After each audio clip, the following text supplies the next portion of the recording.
The biggest challenge in life is to build self-discipline.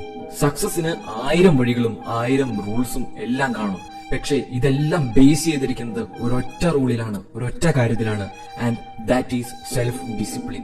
Self discipline is the foundation. നമ്മുടെ ജീവിതത്തിലെ സക്സസിന്റെയും എല്ലാ അച്ചീവ്മെന്റ്സിന്റെയും അടിസ്ഥാനമായിട്ട് അടിത്തറയായിട്ട് നിൽക്കുന്നത് self discipline ആണ്. Abraham Lincoln പറഞ്ഞത് ഇങ്ങനെയാണ്: discipline is choosing between what you want now and what you want most. അതായത് നമുക്ക് short ടൈമിലും ലോങ് ടൈമിലും വേണ്ടതിൽ നമ്മൾ എന്തിനെ സെലക്ട് ചെയ്യുന്നു. നമുക്ക് ഇമോഷണലോ ഇൻസ്റ്റിങ്റ്റീവോ ആയിട്ട് ഒരു കാര്യം ചെയ്യണമെന്ന് തോന്നുന്നു. അതേസമയം നമ്മുടെ സ്വപ്നത്തിന്റെ ഡയറക്ഷനിൽ നമുക്കൊരു കാര്യം ചെയ്യണമെന്നറിയാം. നമ്മുടെ ലൈഫിന്റെ ലോങ് ടൈമിൽ നമുക്കൊരു കാര്യം ചെയ്യണമെന്നറിയാം. നമ്മൾ ഏത് തിരഞ്ഞെടുക്കുന്നു?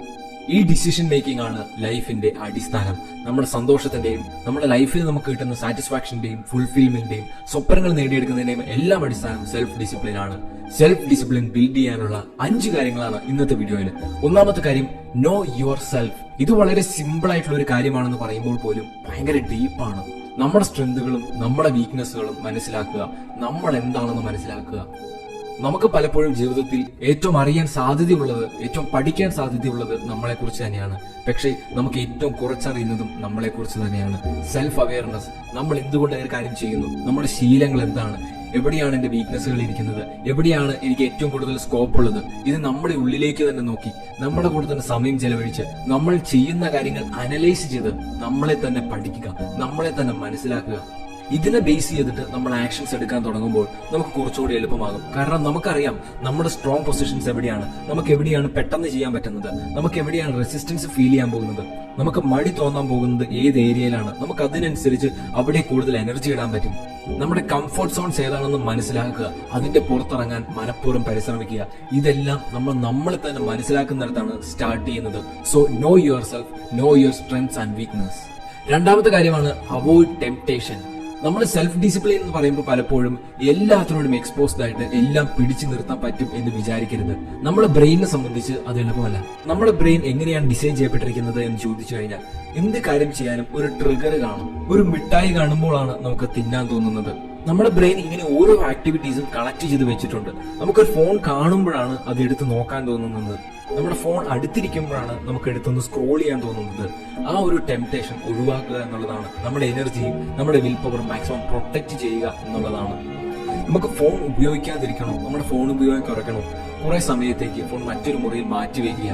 ഇത് പറയുന്നത് മറ്റാരുമല്ല, അറ്റോമിക് ഹാബിറ്റ്സ് എന്ന ഹാബിറ്റ് ബിൽഡിങ്ങിനെ പറ്റി ഏറ്റവും മികച്ച പുസ്തകം എഴുതിയുള്ള ജെയിംസ് ക്ലിയർ തന്നെയാണ്.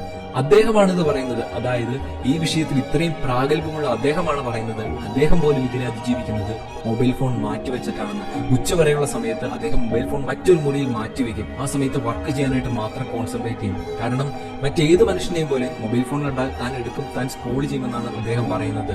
അതുപോലെ തന്നെ മൊബൈൽ ഫോൺ ഉപയോഗിക്കുമ്പോഴും നമ്മുടെ എല്ലാ നോട്ടിഫിക്കേഷൻസും നമ്മൾ ഓഫ് ചെയ്തിടുക എന്നുള്ളതാണ്. മൂന്നാമത്തെ കാര്യമാണ് how goals and how plans. നമുക്ക് എപ്പോഴും എവിടെയാണ് എത്തേണ്ടത്, എൻഡ് ഗോൾ എന്താണ് എന്ന് മനസ്സിലുണ്ടാകണം. അത് മനസ്സിൽ നല്ല ക്ലാരിറ്റിയോടെ നമ്മൾ മനസ്സിൽ ഉറപ്പിക്കണം. അതായത് പലപ്പോഴും നമ്മൾ ഗോൾസ് സെറ്റ് ചെയ്യുന്നത് വളരെ വേഗമായിട്ടാണ്. എനിക്ക് പണക്കാരനാവണം, എനിക്ക് സക്സസ് ആവണം, എനിക്ക് ഫേമസ് ആവണം, എനിക്ക് ഇത് പഠിക്കണം. നോ, ഇങ്ങനെയല്ല നമ്മൾ ചെയ്യേണ്ടത്. നമ്മുടെ ഗോളിന് ക്ലാരിറ്റി ഉണ്ടാകണം. ഞാൻ ഇത്ര വർഷത്തിനുള്ളിൽ ഇന്ന പൊസിഷനിൽ ഇന്ന സ്ഥലത്താണ് എത്താൻ ആഗ്രഹിക്കുന്നത്, ഇന്ന ജോലിയിൽ ഇന്ന പൊസിഷനിലാണ് എത്താൻ ആഗ്രഹിക്കുന്നത്, അല്ലെങ്കിൽ ഇന്ന കമ്പനി ഈ ഒരു ലെവലിലേക്ക് എത്തിക്കാനാണ് ഞാൻ ട്രൈ ചെയ്യുന്നത്, അല്ലെങ്കിൽ ഇങ്ങനെ ഒരു പേഴ്സണാലിറ്റി ആവാനാണ് ഞാൻ ആഗ്രഹിക്കുന്നത്. അങ്ങനെ സ്പെസിഫിക് ആക്കുക എന്നുള്ളതാണ്. അതിന്റെ തന്നെ രണ്ടാമത്തെ സ്റ്റെപ്പാണ് പ്ലാൻ ചെയ്യുക. അതായത് നമ്മളൊരു എൻഡ് ഗോൾ വെച്ച് കഴിഞ്ഞാൽ നമ്മൾ അതിലേക്ക് എടുക്കുന്ന റോഡ് ഏതാണ്, നമ്മൾ അതിലേക്ക് എടുക്കുന്ന സ്റ്റെപ്സ് ഏതാണ് എന്ന് നമ്മുടെ മനസ്സിലുണ്ടാകണം. ഞാൻ ഓരോ ദിവസവും ചെയ്യാൻ പോകുന്നത് എന്താണ്, ആ ഒരു ഗോളിലേക്ക് എത്താൻ വേണ്ടിയിട്ട് നമ്മളൊരു ഡ്രീമിനെ ബ്രേക്ക് ഡൗൺ ചെയ്ത് അതിനെ ഒരു ഡെയിലി ആക്ടിവിറ്റി ആകുമ്പോഴാണ് നമ്മൾ ആ ഒരു ഗോളിലേക്ക് എത്തുന്നത്. So plan it and do it daily. നാലാമത്തെ കാര്യം ഇതിന്റെ എക്സ്റ്റൻഷൻ തന്നെയാണ്, ഡെയിലി പ്രാക്ടീസ്. നമ്മൾ സെൽഫ് ഡിസിപ്ലിൻ വളരുന്നതെന്ന് വെച്ച് കഴിഞ്ഞാൽ മറ്റേതൊരു സ്കില്ലും ബിൽഡ് ചെയ്യുന്നത് പോലെ തന്നെ പ്രാക്ടീസ് കൊണ്ടാണ്. ഇവിടെ ഏറ്റവും വലിയ കാര്യം എന്ന് പറയുന്നത് കൺസിസ്റ്റൻസിയാണ്. ഒരു ദിവസം പോലും ആ ഒരു ആറ്റിറ്റ്യൂഡ് കളയരുത്. നമുക്ക് സെൽഫ് ഡിസിപ്ലിനിൽ വളരണം എന്നുള്ള ഒരു ആറ്റിറ്റ്യൂഡ് കളയരുത്. നമ്മുടെ സെൽഫ് ഡിസിപ്ലിൻ അഫക്ട് ചെയ്യുന്ന ആക്ടിവിറ്റീസിലേക്ക് നമ്മൾ മാക്സിമം ഇറങ്ങാതിരിക്കണം. ഇതൊരു പ്രാക്ടീസ് ആയിട്ട് നമ്മുടെ ലൈഫിൽ നമ്മൾ ബിൽഡ് ചെയ്യണം. അതൊരു ചെറിയ കാര്യത്തിലാണെങ്കിൽ പോലും ഈ ഒരു സെൽഫ് ഡിസിപ്ലിൻ നമ്മൾ കൊണ്ടുവരണം.